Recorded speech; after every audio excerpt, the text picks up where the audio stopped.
Muy bien, hola, muy buenas tardes, días o noches a toda la gente que nos escucha. Les invitamos una vez más a acompañarnos en este espacio en el que vamos a desmenuzar, dialogar o, ¿por qué no?, incluso debatir. Pero por sobre todas las cosas, nuestra intención es dejarles una semilla que se nutra desde el cuestionamiento y florezca en forma de reflexión sobre los temas que hoy se expondrán en esta mesa. Y pues bueno, es muy de mi agrado informarles que el día de hoy tenemos como invitado a la persona que nos acompañó por primera vez en esta aventura a Mictlán. Sí, fue el primero que estuvo con nosotros. Un aplauso. Bravo. Bravo. ¿Le pones más? Sí, ahí le pongo un efecto. Alberto Castillo nos acompañó en un capítulo en el cual hablamos sobre el suicidio. Pero dejo que te presentes. Muchas gracias a todas y a todos. De hecho, me entusiasma mucho volver a estar con ustedes. Y sí, justo de eso hablábamos hace un momento antes de comenzar a grabar, sobre la experiencia de haber estado como en los primeros momentos y el gusto de volver a estar acá. Mi nombre es Alberto Castillo. La mejor forma de presentarse es trabajando. Yo me dedico a la clínica psicoanalítica, psicoanalistas nos llaman. Trabajo en un hospital público y también me dedico a la docencia desde hace algún tiempo en esta loca ciudad. Y como un dato extra, me dedico a acompañar a jóvenes profesionistas en la formación como psicoanalistas, en grupos de supervisión clínica, en teorizaciones, en grupos de debate, de trabajo, en sí lo que corresponde a la formación para la clínica orientada desde el psicoanálisis. Perfecto, muchas gracias mi Alberto, un gusto tenerte aquí de vuelta. Y tenemos también acá del otro lado a mi tocayazo, el Aarón Obregón. ¿Cómo estás, mi Aarón? ¿Qué onda, Aarón? ¿Qué onda? No, pues, abrimos. ¿Abrimos? Ajá. Ok, pues bueno, el tema del día de hoy va a pues tratarse sobre el psicoanálisis. No pensé un tema pues muy específico, me gustaría abordar, digamos, generalmente qué es el psicoanálisis, qué estudia, con qué trabaja, etcétera, ¿no? La primera pregunta que se me ocurrió para abrir este tema es ¿qué se diferencia del psicoanálisis, la psicología y la psicoterapia? Bien, el psicoanálisis es el trabajo, el abordaje clínico o el método de investigación, en palabras freudianas, de lo psíquico. ¿Qué es lo psíquico? Bueno, ustedes lo saben mejor que yo desde la filosofía, pues el estudio del alma. Si lo pensamos como las famosas ciencias psi, pues tenemos la psicología, la psicoterapia, la psiquiatría, que bueno, de la psiquiatría más adelante seguro hablaremos por ser una tría o diatría. Cuando se trata del psicoanálisis, muchas de las veces lo confundimos con una psicoterapia. Creemos que el psicoanálisis es psicoterapia. En mi experiencia es una de las ideas más erradas. El psicoanálisis carece de los fundamentos y de las características técnicas de una psicoterapia, afortunadamente. El psicoanálisis es un abordaje clínico de lo inconsciente. Nosotros trabajamos con lo inconsciente. Hay una diferencia entre inconsciente, digamos, lo inconsciente y el inconsciente. El inconsciente, pues, es la forma común a la que nos referimos. Lo inconsciente son fenómenos de lo inconsciente, que es justo lo que se presenta en la clínica. Que un paciente nos demande una atención, que un paciente nos demande una primera entrevista, ahí comienza un trabajo clínico, porque a través de esas entrevistas iremos rastreando en algún sentido como muy, no metodológico, pero sí en un sentido muy estricto, cuáles son las manifestaciones de lo inconsciente quizás más comunes que se presentan con ese paciente. Un ejemplo muy sencillo, ¿no? O sea, si llega un paciente y te cuenta un sueño, no es como que vas a sacar tu librito de 10 pesos que compraste en el metro y vas a decir, déjame lo interpreto.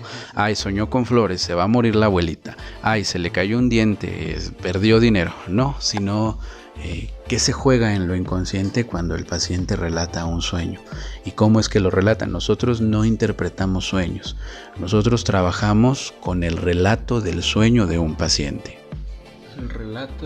El relato del sueño de un paciente. Esto apunta a la interpretación del mismo paciente, ¿no? Uh-huh. O sea, y la forma en la que el paciente ha interpretado su sueño es realmente lo revelador, más que el sueño en sí mismo. esto la interpretación está del lado del paciente. Es muy violento pretender que el clínico es quien debe hacer las interpretaciones.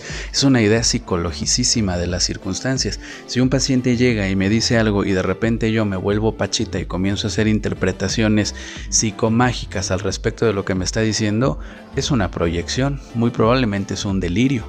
Yo no tengo las herramientas para hacer una interpretación de lo que está sucediendo. Sin embargo, puedo acompañar al analizante, a diferencia del paciente al analizante, que es el que está en análisis, a que interprete eso, a que asocie libremente. En psicoanálisis tenemos una regla fundamental que es: a partir de este momento prescinda de todo pensamiento consciente y diga todo lo que se le venga a la cabeza. No importa el orden, no importa la forma, no interesa el lenguaje que utilice, si es altisonante, gracioso, divertido, obsceno, lo que sea. Lo que nos interesa es que nos diga algo y con eso nosotros iremos formulando, construyendo, cuestionando. Hay que ver qué es lo que interpela al paciente. Ok, ahora mencionabas sobre lo inconsciente y el inconsciente.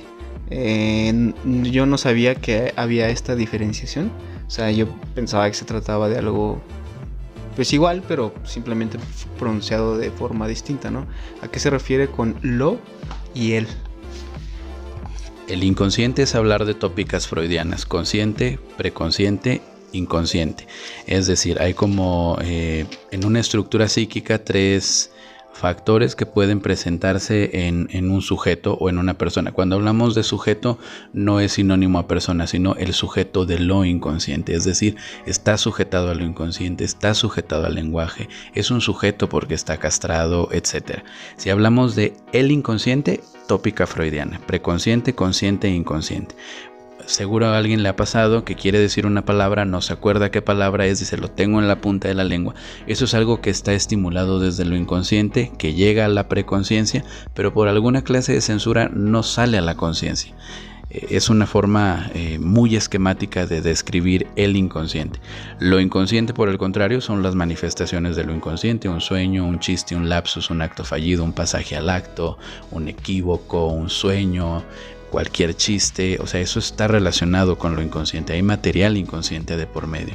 Si ustedes lo piensan y se van a una sala de un aeropuerto, de un hospital, de lo que sea, y cuentan un chiste, no a todos les va a hacer gracia. Si no sacude algo inconsciente, no causa gracia. Cuando nosotros hacemos algún comentario o más que una interpretación, lo que nosotros realizamos es un señalamiento, un apunte o una intervención, que son cosas distintas, y el paciente ríe, en realidad de que parezca desatinado, es que hemos dado al clavo. Algo de lo inconsciente se está manifestando en ese momento. Yo me río. Sí, ahí me aguanta la risa. Pero déjame acordar mi pregunta. ¿Tú ibas a decir algo? Ay, bueno, se me fue aquí por un momento. Bueno, estuve ayer leyendo un libro sobre epistemología psicoanalítica, si no mal recuerdo. Mencionaba algo muy curioso sobre si la psicología estudiaba y trabajaba con la psique.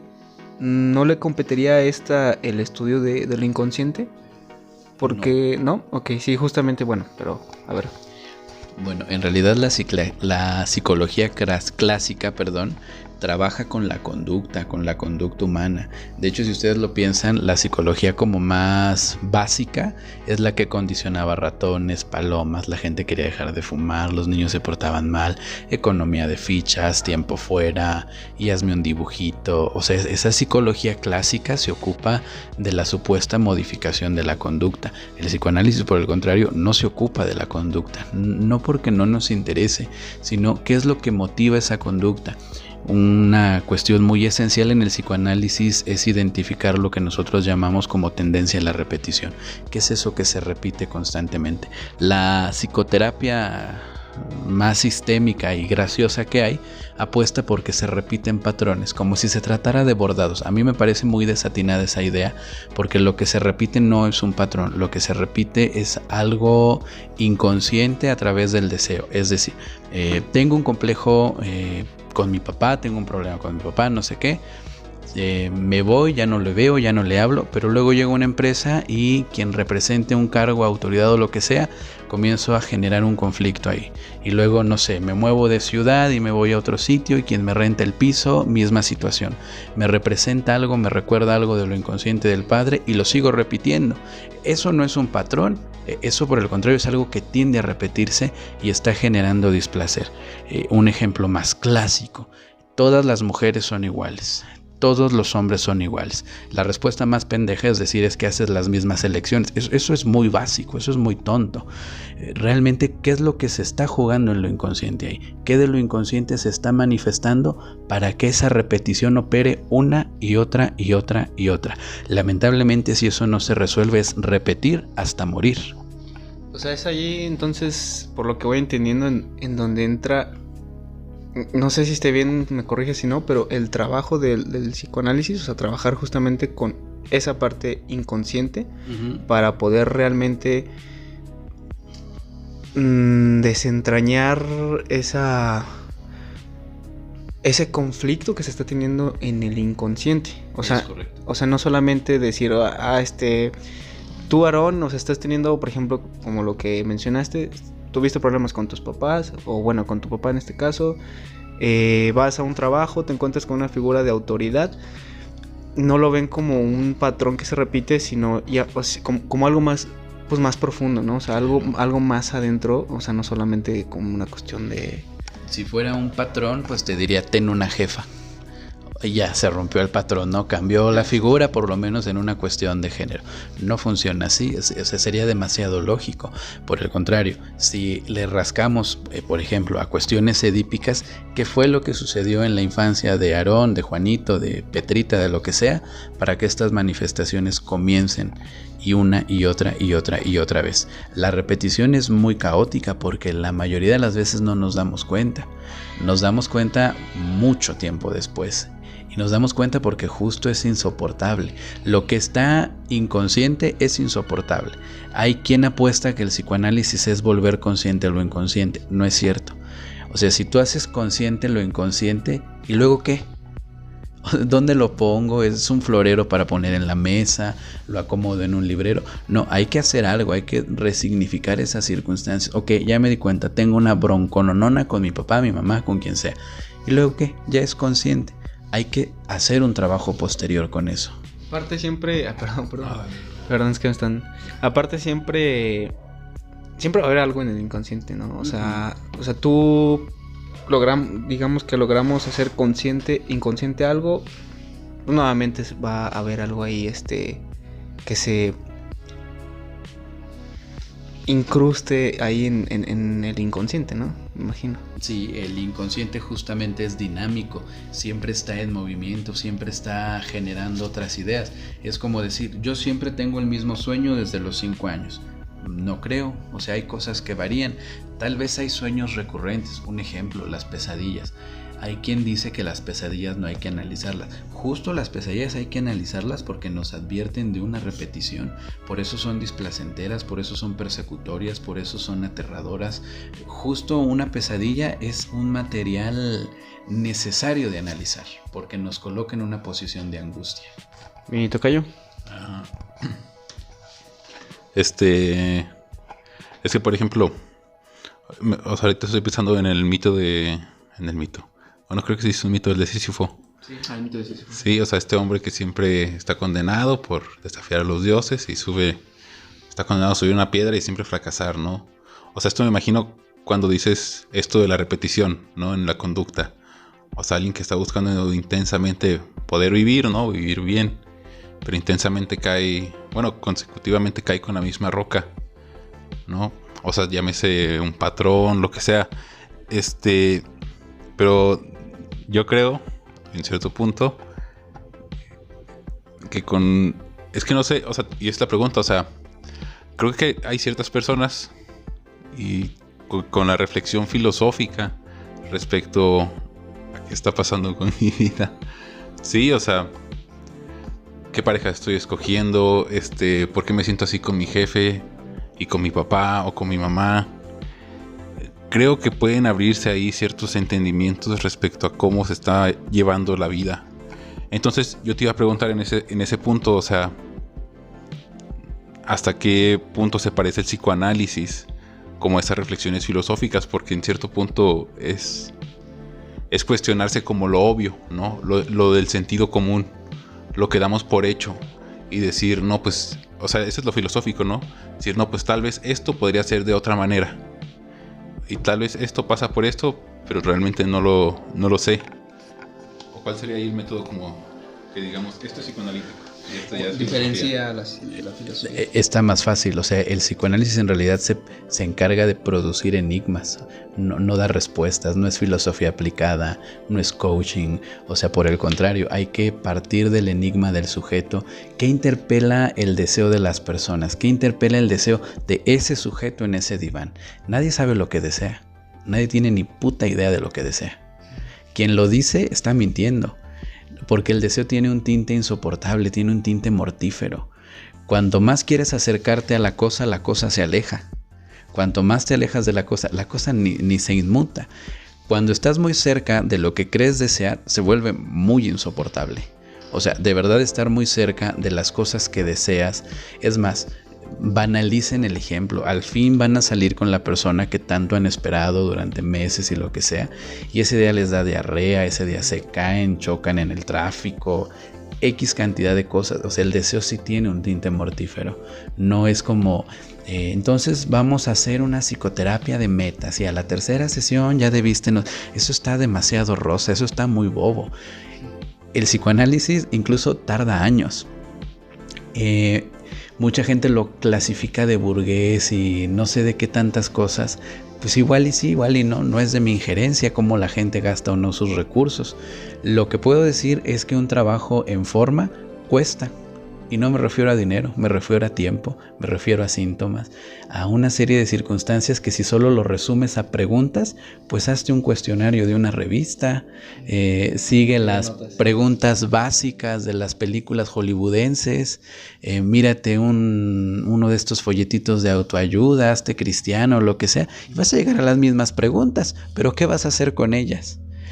Es decir, uno llega a un psicoanálisis siendo un alma bella. El mundo es cruel, nadie me quiere, todo es horrible, Mercurio retrógrada, no traigo mis cuarzos, mi jefe me detesta, mi hermana me empuja y todo el mundo es un alma bella. Cuando uno de verdad comienza a rascarle desde lo inconsciente, no, el mundo ni me fuma, ni tiene conciencia el mundo de que yo ando por aquí. ¿Qué he hecho yo para colocarme en los escenarios ideales para yo solito darme en la madre? Y luego la gente habla de cosas medias raras, ¿no? De responsabilidad afectiva y no sé qué tanto. Mira, con que te hagas responsable de tu propia subjetividad, lo demás viene por añadidura. Ahí yo recuerdo lo de las resistencias, ¿no? O sea, cuando alguna persona va... me imagino que también en psicología deben de haber resistencias, ¿no? Pero eso es más como propio de uno como persona, ¿no? Hay una diferencia bien interesante, y disculpa que te interrumpa. Date. La psicología dice, el paciente tiene resistencias. El paciente ya no vino. El paciente tiene una resistencia en el tratamiento. Qué gracioso. La resistencia sí o sí está del lado del clínico. Hay una resistencia en el tratamiento. Es bronca del clínico, no del paciente. El paciente agenda, va, paga, está ahí, habla, sintomatiza, hay transferencia, lo que sea. ¿Por qué tendría una transferencia el paciente? ¿Por qué tendría una resistencia el paciente? No, si hay una resistencia en el tratamiento es bronca del clínico. Y si psicoanalista hay, si analista hay, si clínico con ética hay, señalará esa resistencia y la resolverá. Si no, seguiremos echándole la culpa a los pacientes. Ellos de por sí ya la están pasando mal. ¿Por qué tendríamos nosotros que, desde nuestro narcisismo débil, aventarles la idea de que tienen una resistencia? Entonces no existe esto de que alguien le tenga miedo a sus propios demonios. Pues seguramente la gente en general le tiene pánico a mirarse. Hay un autor muy malo que se llama Juan David Nacio. A mí no me gusta, pero justo no me gusta porque lo he leído. Y eso es un paréntesis grandote que seguro es un mal académico. Si van a criticar algo es porque ya lo leyeron. Si no, simplemente están dando una opinión que es el escalón más bajo de la investigación. Ok, regreso al ejemplo. Juan David Nacio dice: psicoanalizarse es bajar al infierno, mirar al diablo a los ojos y darte cuenta que tiene el rostro de la gente que amas. Y así es. Vas, te tiras al diván, comienzas a asociar libremente y te das cuenta que te va de la chingada nada más por la gente que amas. Y no porque esas personas sean malas. Tenemos una investidura libidinal, una investidura amorosa tan lastimada, tan dañada, tan mancillada por deseos ajenos que dejamos de lado nuestro propio deseo. Y es muy curioso, ¿no? Porque la psicología habla de todo lo contrario. O sea, dicen, hazte cargo y resuelve y perdona. O sea, a mí la idea del perdón me parece la idea más judeocristiana del mundo y muy pedante. O sea, esta idea de decirle al paciente que tiene que perdonar, pues que se confiese y ya está, ¿no? O que vaya a la chamana, a la ayahuasca o yo qué sé. O sea, ¿por qué el otro tendría que estar contento o en mejor estado solo porque mi pedantería dice que le perdone? Eso es un narcisismo muy inflado. Hay otras formas de hacer cosas. Sí, ahorita que mencionas esto, es que, o sea, justamente muchas veces cargamos con deseos que no son de nosotros, ¿no? O sea, responsabilidades que no nos competen a nosotros. Y es que es muy complejo porque es una cuestión pues hasta de la familia, ¿no? O sea, que da también para otro podcast. Luego hay que hacer uno de la familia. Va. En el que justo pues tú vas construyendo tus propios deseos. También ahorita podríamos indagar un poco por ahí. O sea, en qué etapas de la vida pues podríamos decir que vamos construyendo nuestros propios deseos, ¿no? Por así decirlo. Pero luego entra que el papá, ¿no? O la mamá, no. Es que tienes que hacer esto, porque es así, o porque la familia lo ha hecho así, o porque esto te conviene, o porque esto va a ser incluso sano, ¿no? Para ti.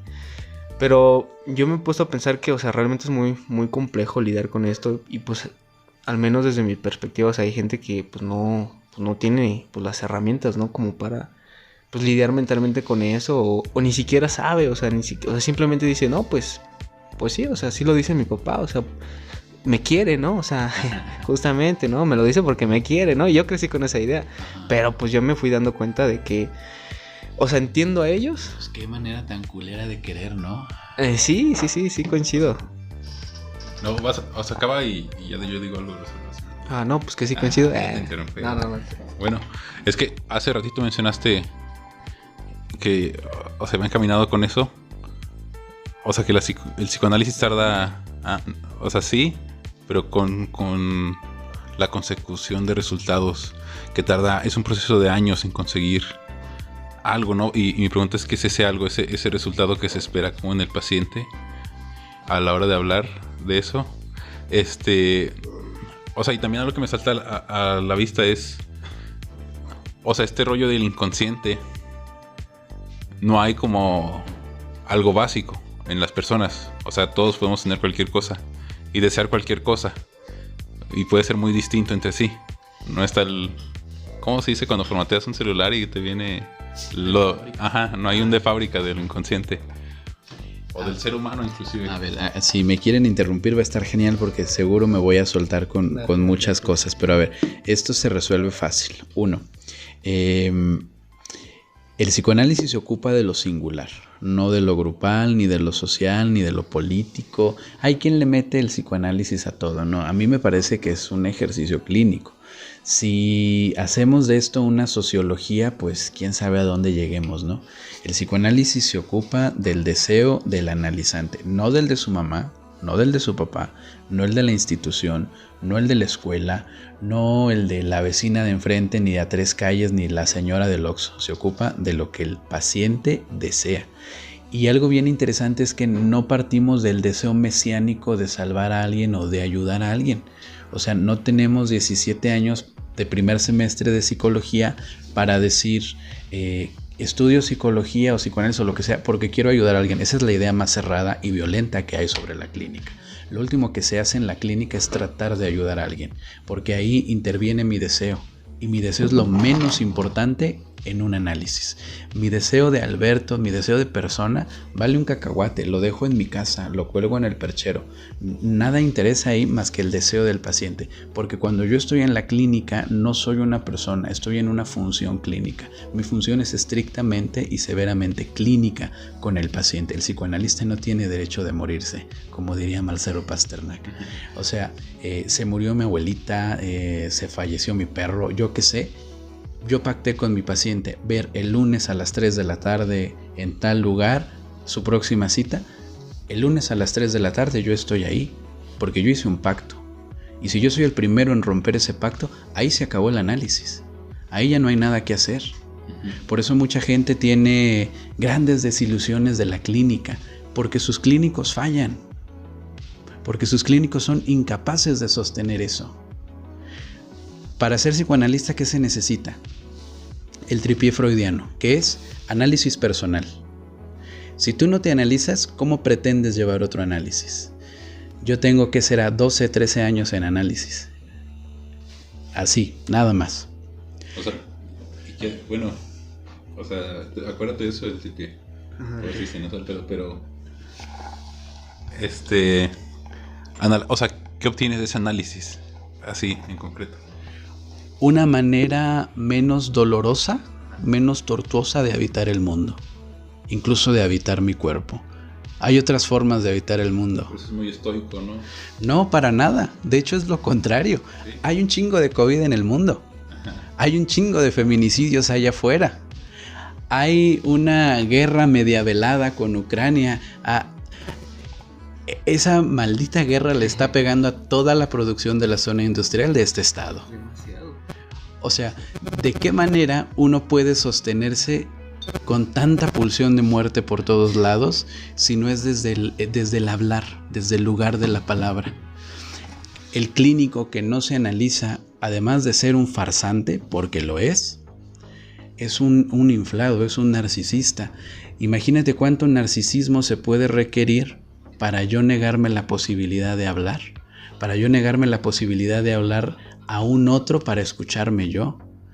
O sea, de verdad, la cosa que se obtiene del análisis es muy íntima.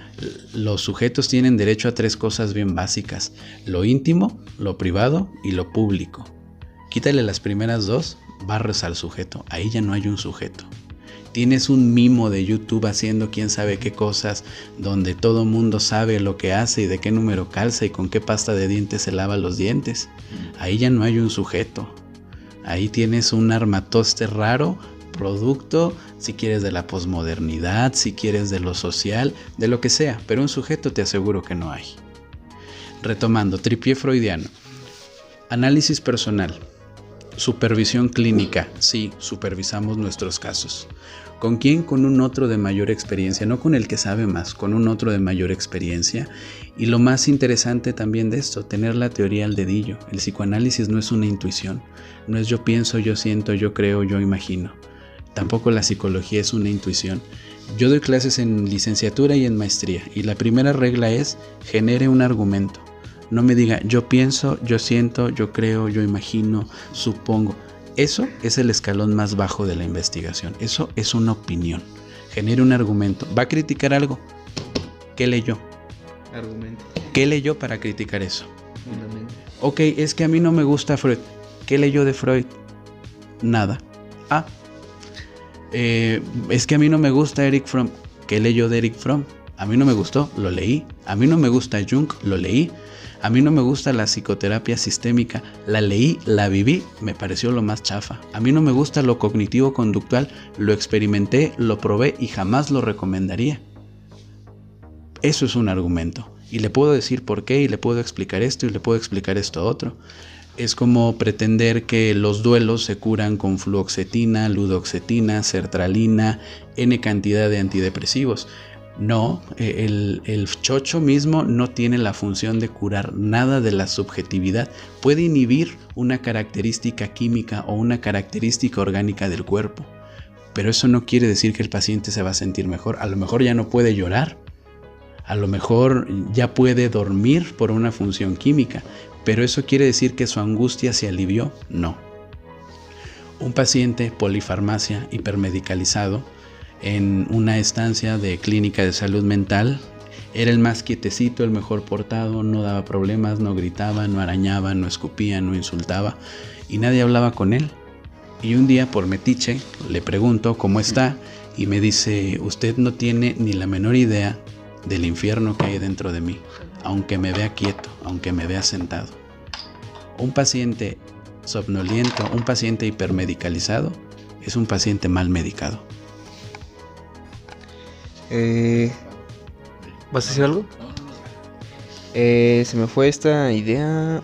Ay, a ver si... Pero tú preguntaste algo acerca de los padres, ¿no? Bueno, no pregunté, estaba comentando justo esto que mencionábamos de bueno, yo decía que me parecía pues muy complejo, ¿no? Porque pues justo pueden haber personas que no, pues sí, o sea, no de alguna forma no tienen pues estas herramientas, ¿no? Como para darse cuenta de que lo que sus papás desean no es lo que ellas desean, ¿no? Entonces, en este tipo de casos, pues cómo hacerle, ¿no? O sea, cómo hacerle para que se den cuenta o se tienen que dar cuenta por sí mismas. ¿Qué tanto influye el entorno en ese? También, sí, ¿qué tanto influye el entorno? A ver, les voy a compartir algo que es como un regalo. O sea, de verdad lo siento como un regalo porque tener claro esto, o sea, tener clara la cuestión edípica en la vida nos salva de muchísimas cosas traumáticas, tormentosas, dolorosas, etc. Tener padres es muy complicado, no tenerlos también. Y se resume en 3 momentos bien básicos. El primero de ellos, eres un cachorro humano absolutamente inútil. No eres como las tortugas que salen del huevo y corren al mar. No, necesitas que te aseen, necesitas que te alimenten, que te suscriban al lenguaje, que te cubran del frío, que te enseñen a andar, a caminar, que sostengas la chingada cabeza. Necesitas un chingo de madres, eres un cachorro totalmente inútil. Ahí está la primera función paterna. Ojo, función paterna, no figuras. Aquí nos da igual si alguien donó o no un esperma. A veces es el DIF, a veces es una maestra, a veces es una abuela, a veces es mamá, a veces es papá, a veces es un hermano mayor, menor, lo que sea. Alguien cumple esas funciones. Luego llega el segundo momento. ¿Y qué sucede? Básicamente te prohíben todo lo que quieres, es decir, la adolescencia. Te tratan como un niño y te exigen como adulto. Lo que quieres generalmente es ilegal, potencialmente mortal, doloroso, mortífero, quién sabe qué. Esa es la adolescencia, la otra cara de la luna. Sabemos que está ahí, todos pasamos por ahí, pero no tenemos idea qué hay ahí. ¿Qué es lo que corresponde en esa función paterna? Suscribirnos a la ley simbólica. Hay cosas que están chidas, hay cosas que no y hay consecuencias. Y luego llega el tercer momento que a mí me parece crucial y fundamental. Esos padres grandes, fuertes, también se van volviendo pequeños y débiles. Y quién sabe cómo, quién sabe cuándo, un día ya no van a estar. Y su tercera función habrá comenzado. Haberte amado tanto para que un día no les necesites. Chútate esa. Haberte amado tanto para que un día no los necesites. Para que un día ya no les necesites y puedas continuar. Sí, como mi amigo que se mudó. Para que y lo que viene, o sea, el show no termina, la vida no se detiene. ¿Y saben qué es lo más interesante de esto? Que es una sola vez. Suena bien lógico, pero entender tu propia finitud, entender tu mortalidad es necesario. No es game over y vuelve a comenzar el juego. No, esto es una puta vez. Solo una vez. Pues ahí está, amigos, solamente se vive una vez. Vivan, sean. Bueno, me desvié tantillo, pero date. ¿A dónde voy con esto? Si solo tengo una chingada vida, ¿por qué voy a hacer lo que otros desean? Sí, total. ¿Por qué no voy a hacer lo que yo deseo? Pero sí, o sea, sí lo entiendo, pero por ejemplo luego también está esto que te enseñan también en casa, o sea, mamá, papá, etcétera, de que, ok, sí, pero mientras no sea libertinaje, ¿no? ¿Y eso qué es? Cuando alguien me dice qué es lo correcto, qué es lo incorrecto, yo como que busco la piedra, a ver, ¿dónde anotaron eso? Porque yo como que no la leí. Algo bien básico de la ética, la bioética y la necropolítica. Que sea legal no quiere decir que sea correcto. Que sea ilegal no quiere decir que sea incorrecto. O sea, la ética del psicoanálisis es la ética del deseo, pero del deseo del analizante. Por eso mi deseo no se tiene pero que asomar ni por accidente. Lo que yo pienso, llega alguien y me dice, ay, soy de la escuela de la mano izquierda y yo soy un judío ortodoxo y me horrorizo y, ay, ¿qué van a decir? Eso no importa. Realmente no, lo que yo sienta o yo piense no es importante en un análisis. Mi función ahí es la de muleta para acompañar a ese sujeto un periodo de tiempo. Yo siempre le digo al grupo de trabajo que me gusta mucho compartir y dirigir, siempre se los digo, o sea, un psicoanalista es desechable, sirve más un fontanero, un electricista, un albañil, las personas que se dedican a vender verduras en la calle, lo que sea, que un psicoanalista. Nosotros somos desechables, afortunadamente. Para dedicarse a esta profesión uno tiene que renunciar a buena parte del narcisismo. Uno no es Superman, ni Wonder Woman, ni Buda, ni Krishna, ni Ganesha. Somos un sujetillo más castrado y ya está. No hay mayor explicación a eso. Yo quiero preguntar algo. Desde hace rato has mencionado la expresión castrado. ¿A qué se refiere eso? La castración en el complejo de Edipo es cuando la ley simbólica se suscribe, es decir, la prohibición de la ley del incesto. Esta idea de que el bebé se enamora de la mamá y no sé qué, y alguien hace la castración. Bueno, la castración es admitir que las cosas terminan. Y ese es el problema más trágico de la actualidad. Su generación le puso nombre, le pusieron gaslighting cuando alguien no te interesa, no te quiere o no lo que sea, ¿no? Bueno, también está esto ghosting del y no sé qué, ¿no? Sí. O sea, realmente eso es negar la castración. La vida es muy breve como para andar detrás de la gente o acosando a la gente porque no quiso, no quiere, ya no quiere o nunca quiso o lo que sea. Admitir la castración es bien complicado. O sea, es admitir que las cosas terminan. Afortunadamente terminan. Es como esta idea medio cognoscitiva de que te mueres y un día hay otra cosa. Para mí sería una joda pensar que hay algo después de la muerte. O sea, ¿qué caso tendría morirte si sigue otra cosa?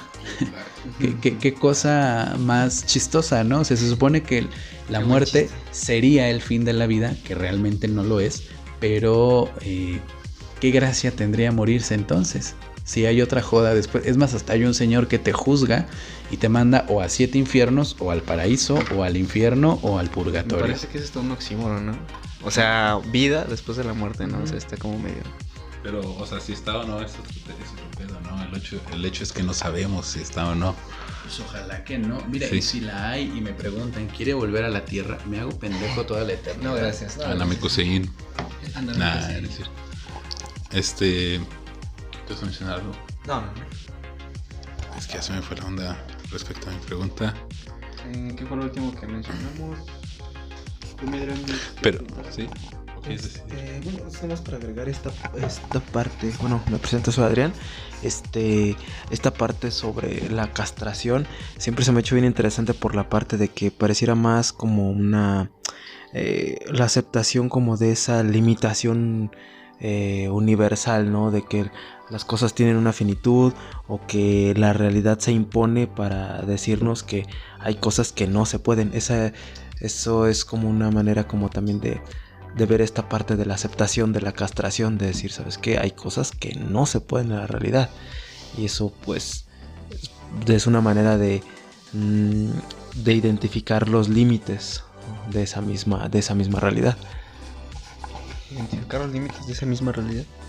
Pero de la realidad de quién, ¿no? O sea, la realidad del psicótico no es la realidad del neurótico. La realidad del perverso no es la realidad de la histérica. Hablar de realidad está como muy opaco.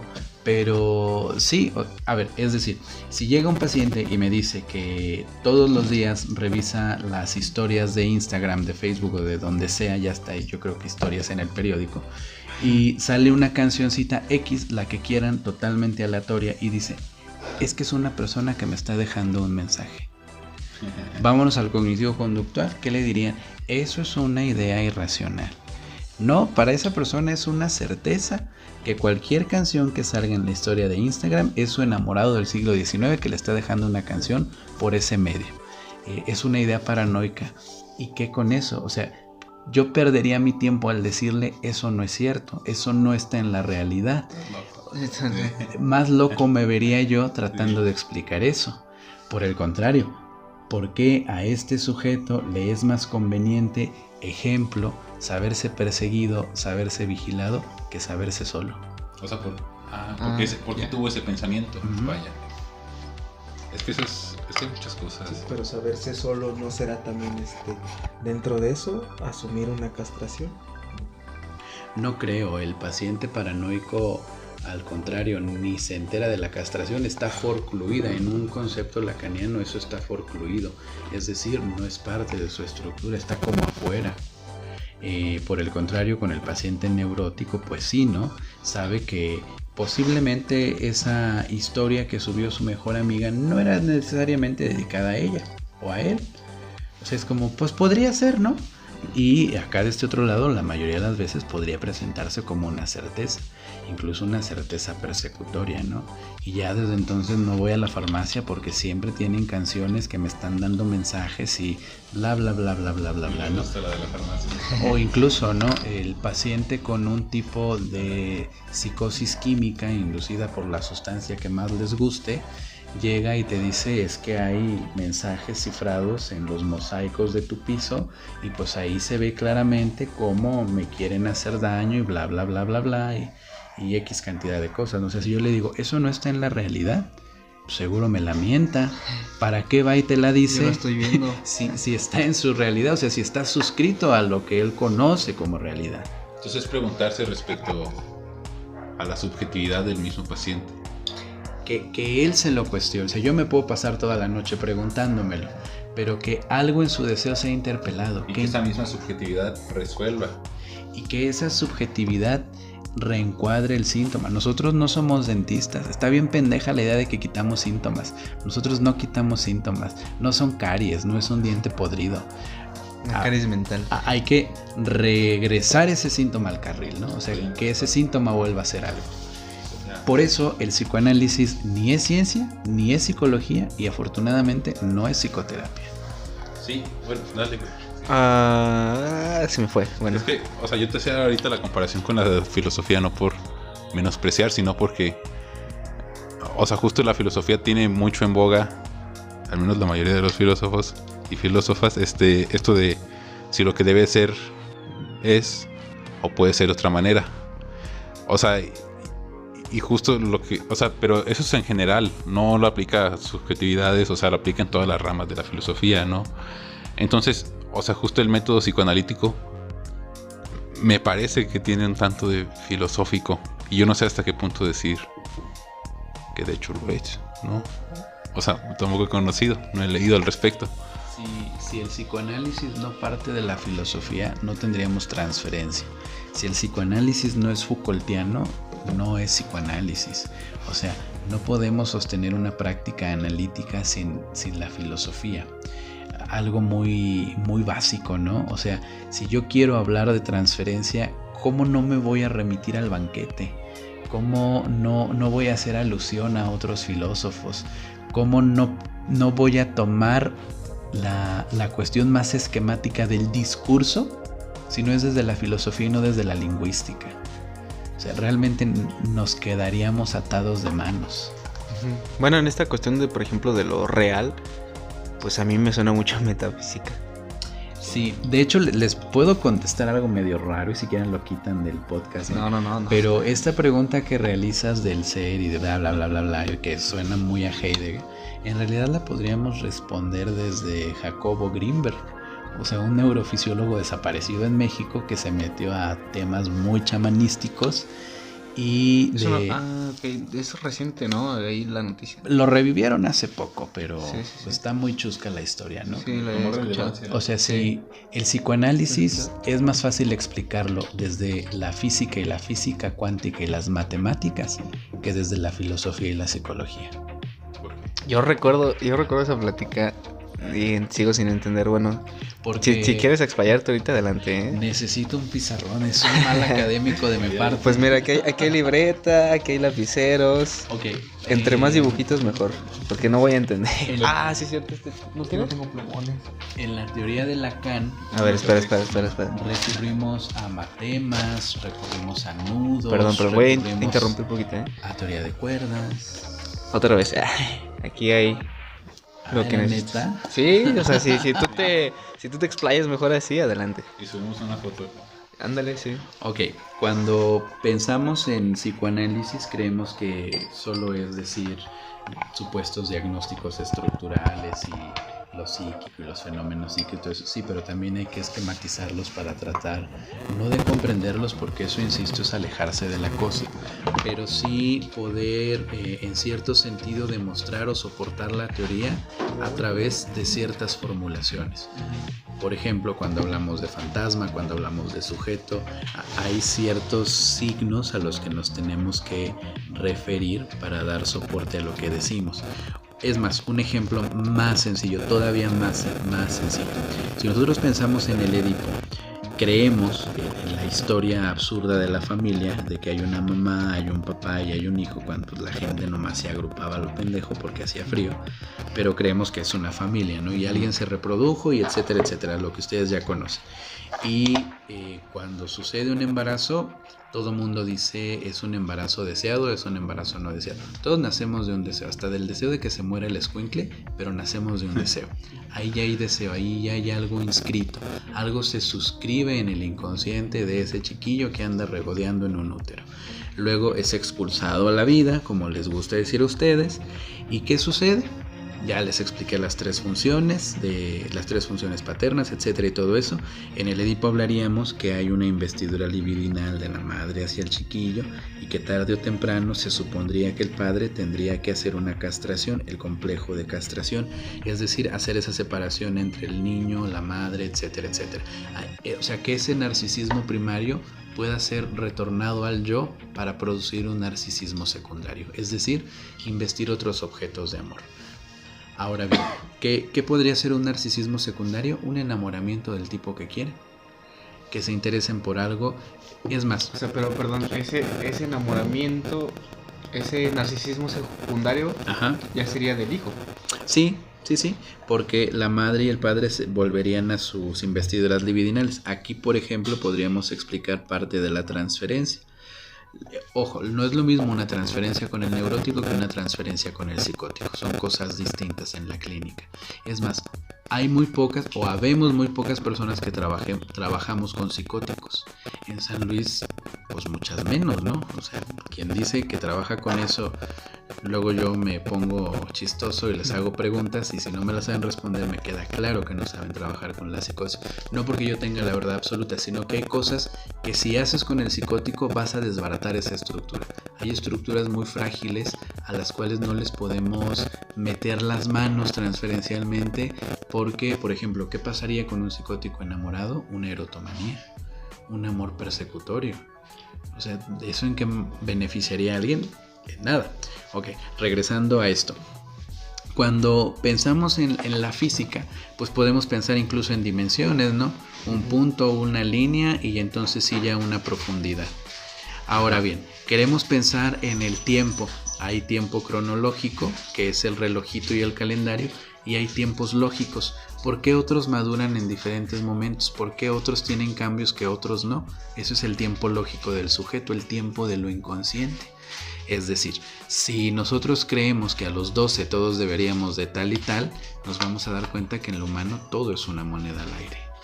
Y tendríamos que hablar incluso hasta de saltos cuánticos. Ahí es donde la cosa se pone muy ruda, ¿no? Porque pretenderíamos que todos, siguiendo el ejemplo del compañero, estamos suscritos a la misma realidad, que la verdad es que no. Greenberg nos diría, eso es una ilusión. Ilusión no en el terreno romántico del siglo, sino es ilusorio pretender que hay una sola realidad. Si estamos todos en el mismo plano y de repente alguien quiere hacer algo en determinado momento y eso no sucede, posiblemente eso sucederá pero como efecto del efecto de haberlo realizado mucho tiempo después, aunque permanezca en el mismo tiempo lógico del sujeto, quizás en el tiempo cronológico estará cruzado por otras circunstancias. Si no, otro día con mucho gusto les hago una clase más en forma, porque estoy mezclando como mucho para llegar a un solo punto, ¿no? Luego, ese mismo evento que parece que ya ha sucedido, uno dice, ok, es parte del pasado, pero ¿por qué el paciente sigue sufriendo eso? Un ejemplo, la gente habla de lo traumático como quien habla del sol y la luna. O sea, está como tan naturalizado lo traumático, pero pocas personas describen qué es lo traumático. Un ejemplo, ustedes van en la carretera, espero que no, y tienen un choque, uno dice, ay, ya se traumó. No es cierto. Agárrate, a lo mejor en 20 años vas al cine y oyes un sonido que te remita, que te mueva algo de lo inconsciente de ese evento. Ahí se va a instalar un trauma. Ahí se instalará un trauma hasta ese momento. Pero no iba en el auto, pero no era la misma carretera, ya pasaron 20 años, pero algo movilizó algo de lo inconsciente. Pero perdón, ¿es posible entonces, o sea, el trauma se genera únicamente a largo plazo o se puede inmediatamente? Puede generarse inmediatamente, pero la teoría del trauma en sí es a un evento posterior. Un ejemplo, muchas personas van a análisis, son analizantes, están analizando todo lo que ustedes quieran y de la noche a la mañana un día dicen, ay cabrón, creo que me abusaron cuando tenía 5 años. Algo que cualquiera diría, no, y no cogía y ay, su vida era bien triste porque abusaron de él o ella a los 5 años, ay, qué triste vida. Seguro se reprimió, se fue a lo inconsciente, pero algo tuvo la motilidad suficiente. Freud a esto le llama el esquema del peine. La motilidad suficiente para estimular algo de lo inconsciente que rebase la barrera de la preconciencia, salga hacia la conciencia venciendo toda represión, y entonces ahí sí puede aparecer un trauma y te acuerdes, y el fulano tenía esto y aquello, o la señora dijo, hizo, o me obligó a ver, oler, sentir, besar, chupar, acariciar, lo que sea, y algo que sucedió a los 5 años es estimulado hasta los 25, hasta los 40, hasta los 70. O sea, cómo el inconsciente, o lo inconsciente mejor dicho, no es una línea recta, no es una cuestión lógica. Al contrario, es atemporal y se rige por tiempos lógicos. Y espacial, ¿no? Pero bueno, en ese ejemplo, bueno, no en ese ejemplo, o sea, un ejemplo similar relatado, bueno, en un libro que se llama Mi Mentira, ahorita no me acuerdo de la autora. Esa autora relata, no sé si se oye, cómo ella acusó a su papá de que la había abusado en la infancia, ¿no? Y se dividió a la familia al respecto, ¿no?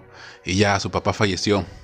Pero años después, esta chava llega a la conclusión de que eso era mentira. Pero ya hasta años, o sea, le resultó en 2 momentos eso. Ay, no me acuerdo cómo mencionaste este punto.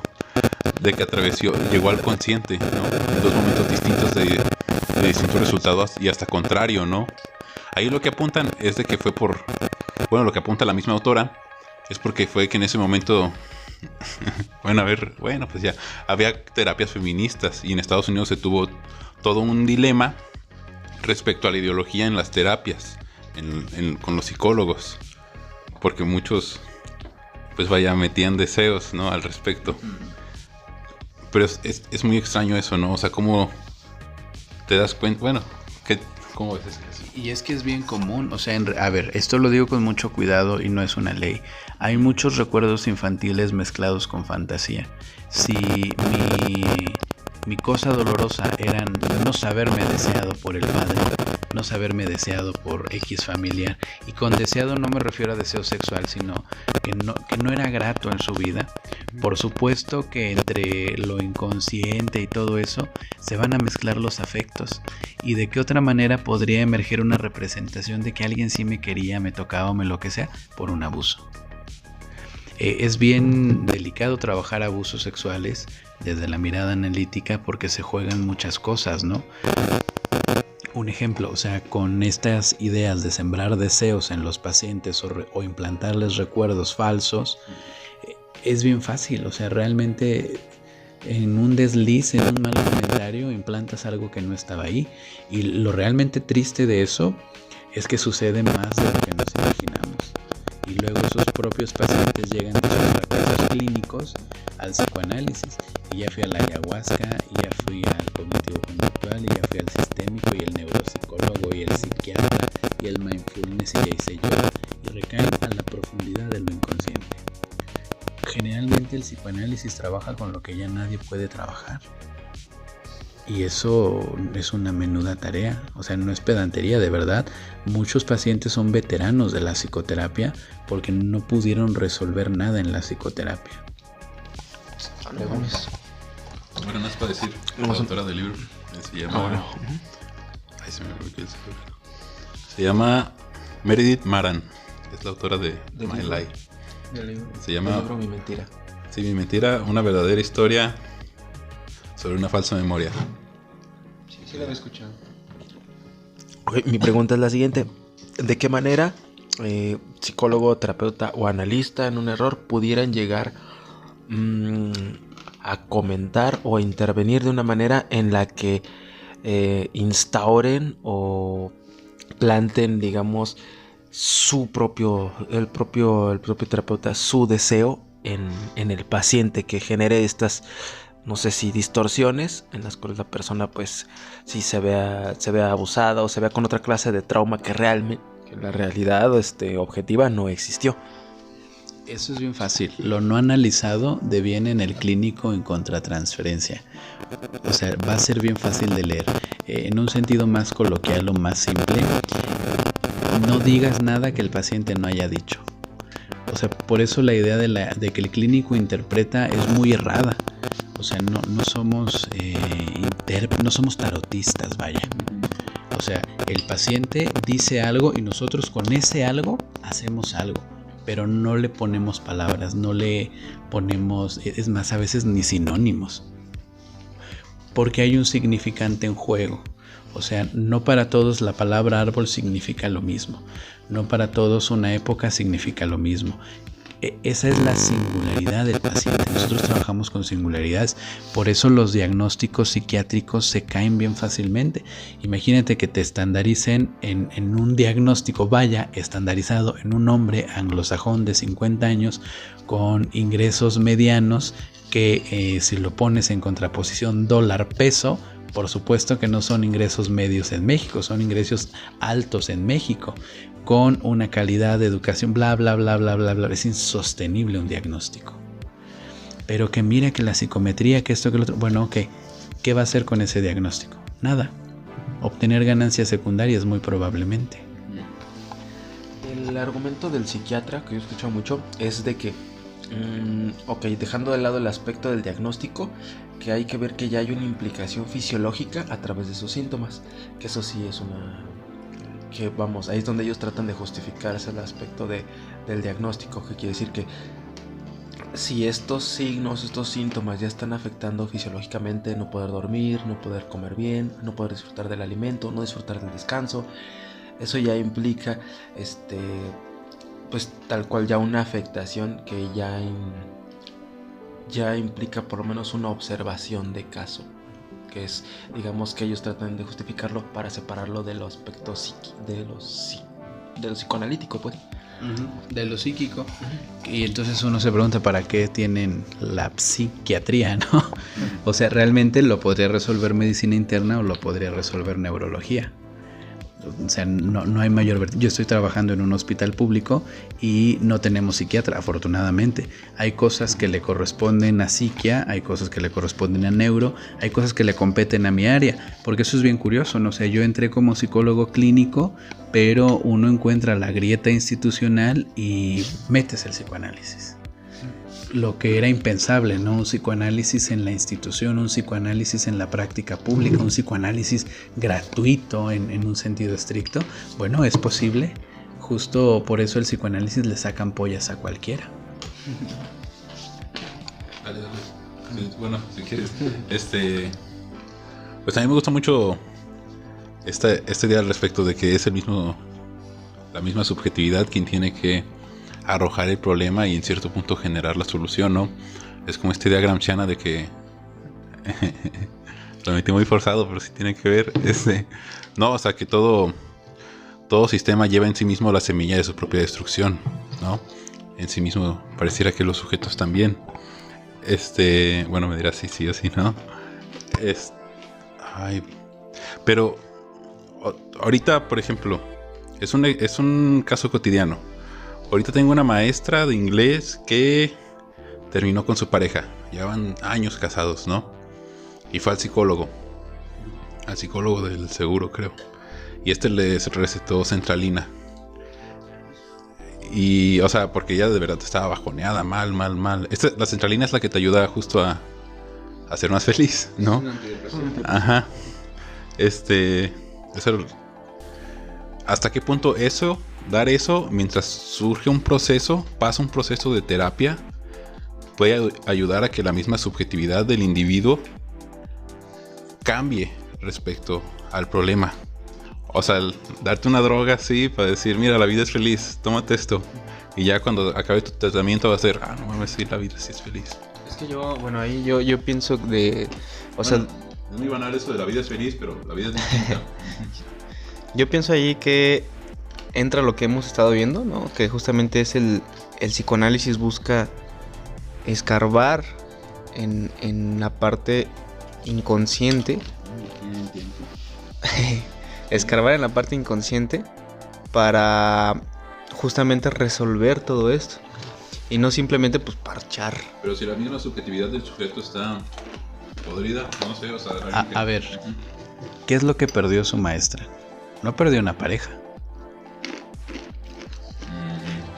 Imagínese que no hubiera perdido a su pareja, que hubiera perdido a su papá. ¿Qué pierde ahí? ¿Un señor de 60, 80 años? No lo creo. Quizás la posibilidad de ser hija. Quizás una historia. Las expectativas alrededor, ¿no? ¿Quién sabe? Solo ella lo puede saber.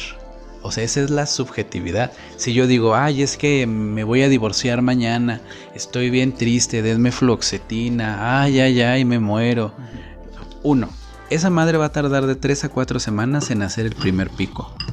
Primer pico, ni siquiera un efecto real. El primer pico medicamentoso, y esto también puede conllevar un efecto secundario, incluso un efecto no deseado. Ok, le dieron su sertralina, ludoxetina, lo que haya sido, ¿no? Bien.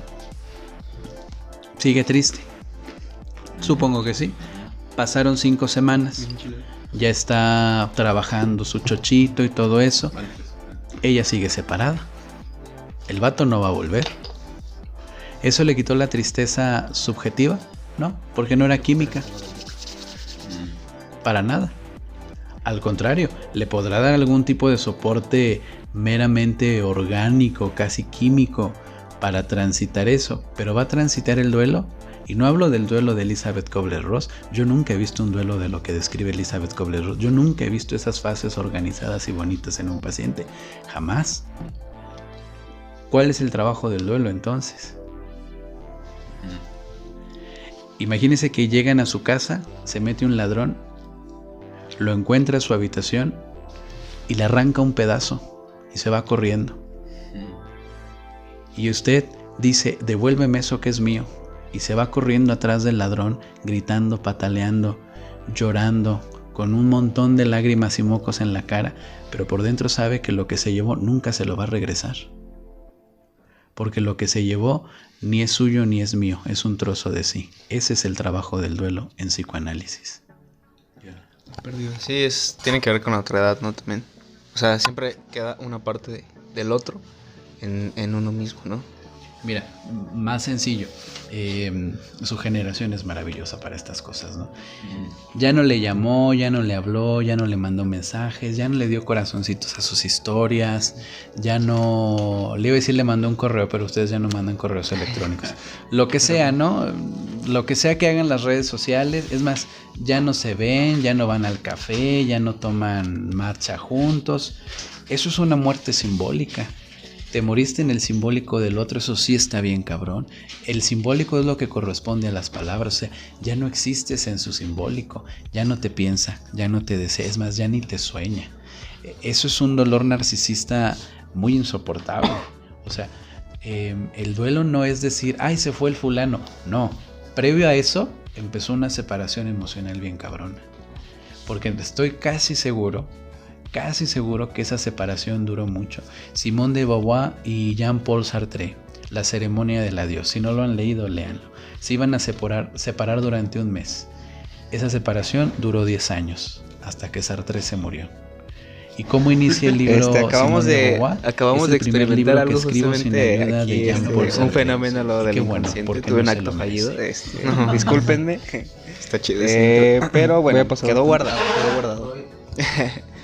Tenemos ahorita nada más aproximadamente unos 20 minutos para cerrar. Vamos a ir haciendo comentarios, preguntas de cierre. Si gustan agregar algo, adelante. Por el momento, quiero checar algo en mi libreta. Ya ok. No hay problema, no pasa nada. ¿Tú, mi Aaron? Sí, mientras. Yo desde que empecé el programa. Bueno, sí es un programa. Sí, es que me quedé con esa noción de la tele, ¿no?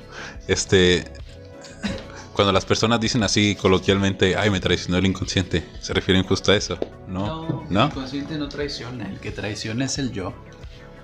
Ello, yo y superyo es otra tópica freudiana. Sí, el inconsciente realmente habla a través de ese fallo, a través de ese lapsus. No está traicionando, está siendo honesto más bien. Está haciendo lo que sabe hacer. Ya. Bueno. Pregunta.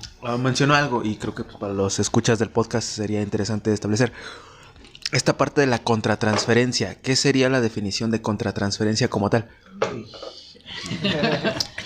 Ok, hay una versión, digamos, está la contratransferencia en Freud, es decir, hay algo en el tratamiento que está obstaculizando el tratamiento. Freud acá sí dice que es del paciente. En Lacan, una contratransferencia incluso puede ser que yo me interese por mi paciente. Una transferencia no analizada puede convertirse en una contratransferencia o en una transferencia erótica. Es decir, la mayoría de los pacientes, nos dirán los psicoanalistas más puristas, el paciente sí o sí entra en un enamoramiento con el analista. Es correcto, pero no que tenga un póster tuyo y florecitas y chocolates, no. El enamoramiento entendido desde lo filo, es decir, imagínate que de la noche a la mañana hay un vato que te escucha, te acompaña, está ahí, no te juzga, bla, bla, bla, bla, bla. Te ganaste la lotería, ¿no? Ojo, pero le pagas. Por eso también hay que saber por qué le pagas. Por la regulación del amor de transferencia. Si no hay una regulación de la transferencia, esta cosa va a migrar a quién sabe qué cosas. No hace mucho, hace 1 año o 2 años, murió quien fue mi primer analista. Y fue una relación muy, muy intensa y muy interesante, porque una semana antes de morir me habla y me dice, ven por todos mis libros. Como había una transferencia ahí, yo sabía lo que me estaba diciendo. Si quieren delirantemente, yo sabía que se iba a morir.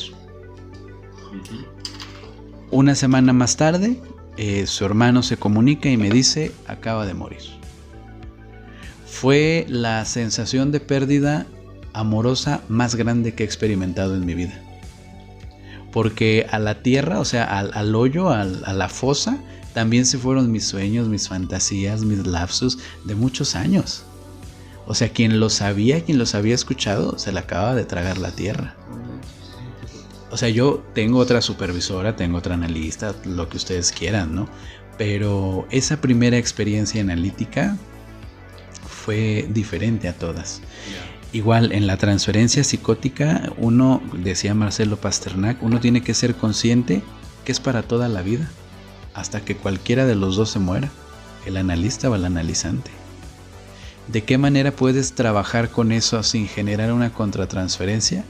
Con el tripié freudiano. No cualquiera puede trabajar con psicosis.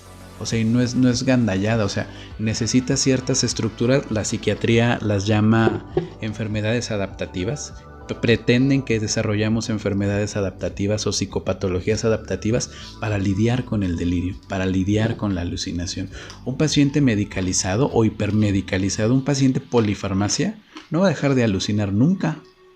No se le va a quitar nunca un delirio, porque es su estructura. Tratar de quitarlo es borrarlo, es destruir la estructura. Perdón.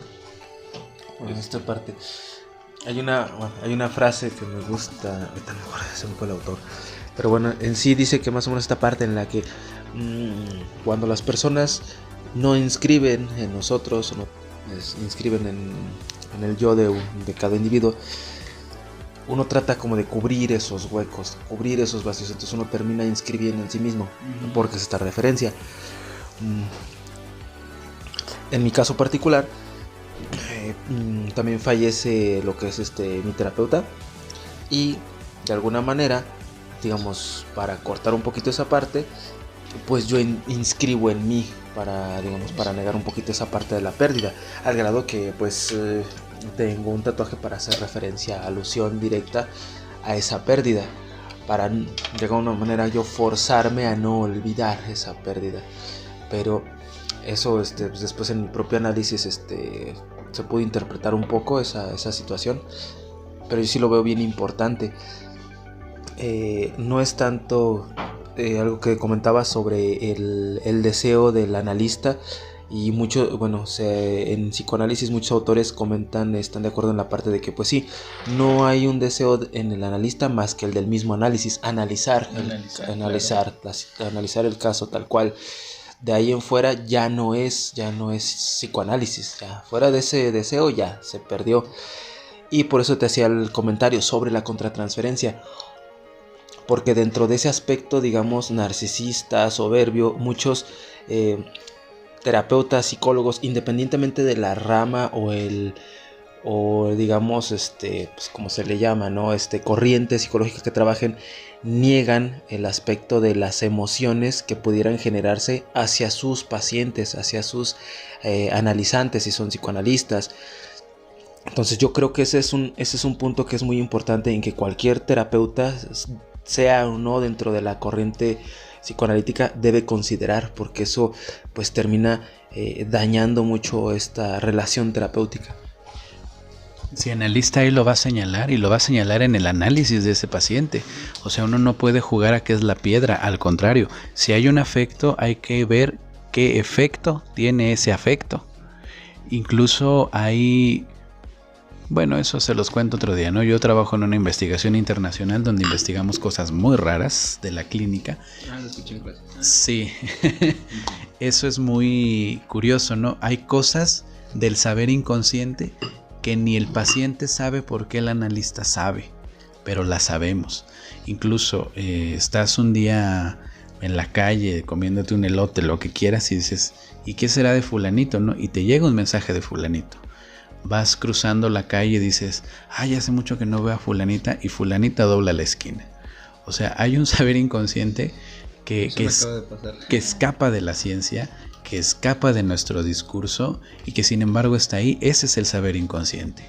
O sea, bueno, yo había escuchado sobre ese rollo, pero que es como una especie de conciencia colectiva del ser humano, como si fuera una especie de radio. Luego suena bien fumado, pero... Pues yo lo investigo. ¿Sí? Yo hago investigación al respecto, pero eso sería otro podcast. Sí. No voy a pasarlo de... Sí. Porque esa es la justificación para el tarot y las cartas y ese rollo. O sea, más allá de los significados que se puedan dar al respecto. El tarot no es muy diferente a una prueba proyectiva de la psicología, ¿eh? La prueba de Rorschach, ya ves que la comparan mucho. Es igualita, o sea, acá dicen que el sol, la luna y el colgado, bueno, acá el solecito acá abajo, la nube de este lado. No hay mucha diferencia entre leer el tarot e interpretar una prueba proyectiva, es igual de delirante. Es lo simbólico. Yo tengo una pregunta respecto a bueno, lo que platicábamos fuera de micrófono, pero me gustaría, para que pues la audiencia que no está muy relacionada, etcétera, pues sepa qué onda, ¿no? La diferencia entre el inconsciente y el subconsciente, ¿no? Porque, o sea, he visto muchas ahí en material, ¿no? En YouTube, que le mencionan subconsciente, cuando yo sabía que era una mala interpretación. Pero, ¿qué dices al respecto? Para empezar, es una mala traducción. Traducir viene de traicionar. O sea, si tú traduces un texto, traicionas el texto, traicionas el autor, traicionas la lengua, etc. Pretender que hay subconsciente es como si fuera un pastel de 3 pisos, ¿no? Y en uno está lo preconsciente y en otro está lo consciente, y entonces acá está lo inconsciente. O sea, subconsciente es como si tuviera orden. Eso no existe. O sea, realmente no es como que esté como capa tectónica. O sea, no, lo inconsciente ni siquiera es ubicable. No puedes llegar con el neurólogo y decir me anda fallando el inconsciente. Ay, déjeme veo su pituitaria. Seguramente exacto, o sea, chafeó esta neurona, pásenme otra. O sea, no es ubicable en el sujeto ni adentro ni afuera. Para eso en psicoanálisis lacaniano utilizamos la banda de Moebius, utilizamos los 3 registros, porque no hay una adentro ni una afuera. O sea, el sujeto está suscrito a lo inconsciente sí o sí, y eso tendrá repercusiones, tendrá manifestaciones. Claro, Esa era mi duda en todo lo que hablábamos, porque justo pareciera que no, pero también pareciera que sí, ¿no? Está en este lado. Pareciera que los seres humanos tienen una estructura básica, pero también pareciera que todos somos distintos en lo que deseamos, ¿no? Pero está muy raro, ¿no? Porque si todos somos iguales, en cuestión de inconsciente y consciente, yo, super yo, ¿por qué deseamos cosas distintas, no? Y por qué hemos sido distintos. O sea, eso es a lo que más me saltaba. Pero bueno, así es la realidad también. O sea, también no, a lo mejor eso no tiene respuesta como tal, ¿no? Está medio chistosa la respuesta que yo le puedo dar, ¿no? Pero la singularidad justo es eso, o sea, comprender que el otro es un otro, y está genial. Por eso cuando llega alguien al consultorio y dice es que mi pareja no me entiende, pues tome asiento porque nunca va a suceder. O sea, ¿por qué usted no le entiende también? ¿O por qué usted no me entiende a mí o a la señora de la heladería o a el papa? O sea, ¿por qué tendría que entenderle? Y es como bien básico, ¿no? Llegan todo el tiempo un montón de demandas de análisis con una pregunta muy clave. ¿Por qué el otro no me quiere como yo quiero que me quiera? Como si fuera un capricho. O sea, el otro no es un capricho, no le puede querer como quiere las veces que quiere, en la frecuencia que quiera y como usted quiera. Para nada. El otro también es impredecible. Esa es la característica de la singularidad.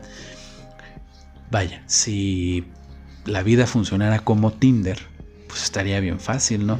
Busco esto y esto no, y esto no, y esto no, y sería la ecuación perfecta. Ya la encontré, ya me encontró y vivieron felices para siempre. Pero no, tiene historia, tiene pasado, tuvo otras parejas. ¿Cómo vas a lidiar con eso? Tiene deseos, tiene fobias, tiene miedos, fantasías, etcétera. O sea, lidiar con el otro, y lidiar no lo uso como, ay, qué complicado, sino estar en contacto con el otro siempre sí o sí es complicado. Pero sin embargo somos capaces como de, bueno, es que no sé cuánto tiempo queda, entonces no sé qué. Pues quedan así 8 minutos. Mira, o sea, sin embargo somos capaces como de empatizar, ¿no? Y la conducción humana, o sea, la conducción humana, según estos grandes autores, Shakespeare, ¿no? Aristóteles, Platón, o sea, no es muy distinta, ¿no? Amor, envidia, muerte, y respecto, o sea, hasta ahí esquemas sobre cómo deben ser las historias, los cuentos, las novelas, sobre la construcción de este camino del héroe, ¿no? Que a todos les gusta, porque es la vida misma, ¿no? Entonces, es esta conducción humana que todos tenemos y todos padecemos. Todos tienen papás, unos no tienen.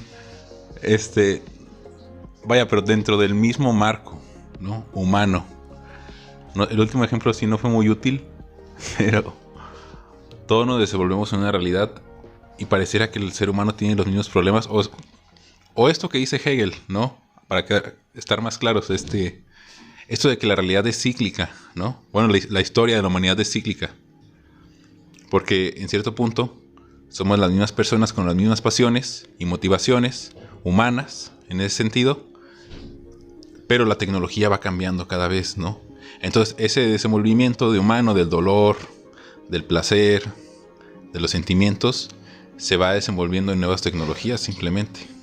Cada vez nos destruimos con más tecnología. O sea, en realidad es eso, la pulsión de muerte sí o sí está todo el tiempo. Hay quien apuesta por la pulsión de vida propuesta por Freud, pero el propio Freud la descarta tiempo después, porque lo que nosotros hacemos en la clínica es apostarle a la vida. Y no esta idea mamona de los pañuelos celestes. O sea, que el sujeto encuentre una manera de habitar el mundo menos caótica. El sujeto, no la sociedad, no su familia, no su pareja, no sus hijos. Ese sujeto que está ahí cuestionándose algo, encontrará eso. Si quiere. Y si no quiere, pues bueno, vemos. Porque eso también es cierto. O sea, también hay que hablar que no todo lo podemos. O sea, hay pacientes que se van a suicidar. Si su deseo ya apunta a la muerte, los vamos a acompañar hasta las últimas consecuencias.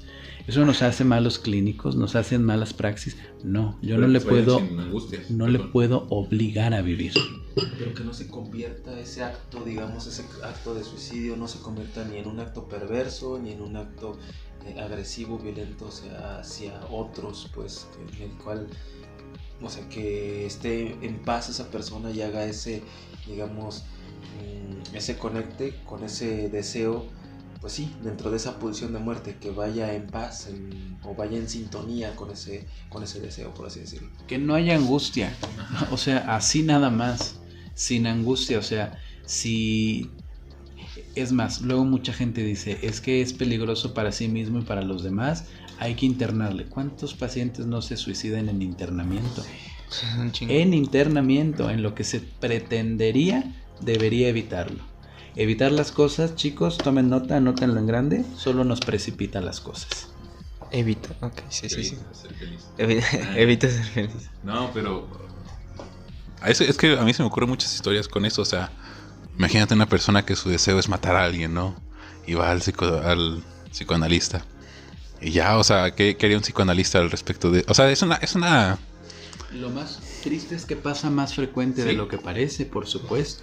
Miren, yo he trabajado en cuestiones públicas más tiempo del que debí y te obligan a trabajar con pacientes porque así es.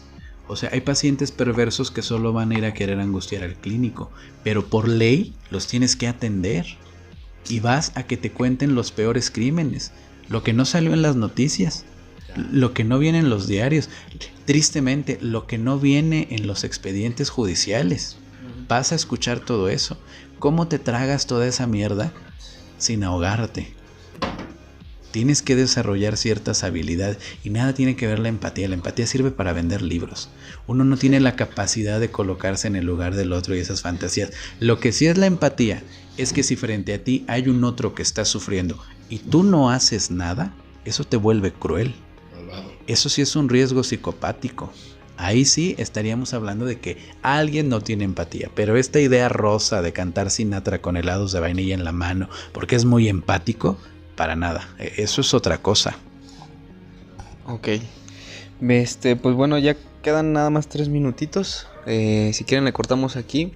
Estaría genial hacer una segunda parte. No sé qué opines, porque sí quedaron muchas cosas todavía para dialogar. ¿Suscriptores por traerme? Sí. No, para nada, no creo.